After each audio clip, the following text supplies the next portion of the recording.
விருப்பல. பின்னாடிவா இந்த மதம் கூடாது, அந்த மதம் கூடாது, ஓடி போனான். யாரும் ஓடக்கூடாது. நாட்டில் எல்லாம் ஒத்துமையா இருக்கணும்.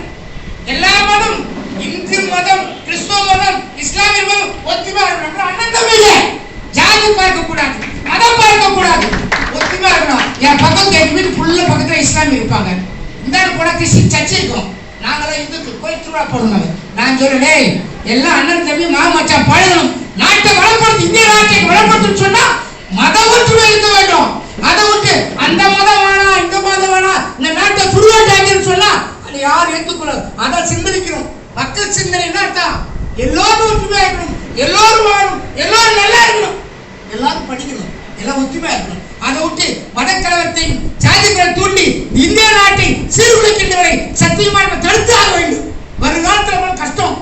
நாங்களாம் கஷ்டப்பட்டு எங்க அப்பா என்ன படிக்க வச்சோம், என் புள்ளைய நான் படிக்க வச்சேன், வசதியாக அதில்ல.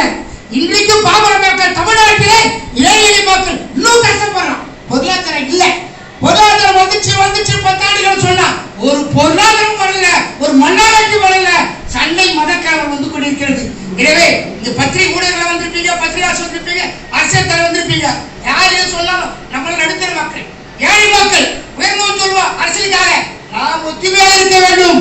சாதி மத மொழிக்கு அப்பாற்பட்டு அரசியலுக்கு அப்பாற்பட்டு நாம் ஒத்துமையாக இருக்க வேண்டும். அப்போதுதான் நாம் நல்லா இருப்போம், நாடு நல்லா இருக்கும், எல்லோரும் நல்லா இருப்பார்கள். எனவே எனக்கு அதிகமா அரசியல் பேசுறேன் விரும்பல. இந்த மக்கள் சிந்தனை பத்திரிகைக்கு நாங்கள் எந்த உதவியான எந்த நேரத்திலும் கிட்டத்தட்ட தமிழ்நாட்டுல ஒரு 1000 வக்கீல் வச்சுக்கிறேன். அது எதுவான செய்வேன், எப்போது போவேன். இவருக்கு எந்த பிரச்சனை வந்தாலும் அன்பர் சல்லிட வேண்டும். இந்த பத்திரிகை நிறுவனம் எந்த பிரச்சனை வந்தாலும் வரும். யாருக்கு எதுவும் பயப்படுகிறார், இதை பத்தி எல்லாம் தெரியும். எந்த அரசியல்வாதியா இருக்கட்டும் எவ்வளவு அளவு செய், பயம் எடுத்து நடுவுல இருந்து கிடையாது. மக்களுக்கு உதவி செய்யறவங்க தான். நான் தப்பு தண்டை பண்ண மாட்டேன், தப்பு தண்டை பண்ண மாட்டேன். அதே சமயத்தில் காவலுக்கு உறுதியாக இருப்போம் கொண்டு அனைத்து தலைவர்கள் பேசியிருக்கிறாங்க. அதிகமாக அரசியல் பேச விரும்பல.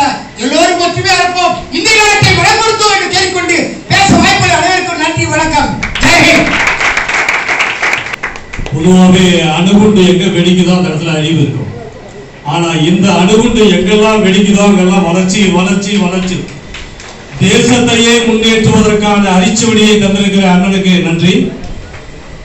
இந்த நிகழ்வை சிறப்பு செய்வதற்காக மாற்று மருத்துவத்துறையில் மிக சிறந்த வல்லமை படைத்திருக்கிற எங்கள் மரியாதைக்குரிய ஆசிரியர் ஜாகீர் ஹுசைன் ஐயா அவர்கள் வந்திருக்கிறார்கள்.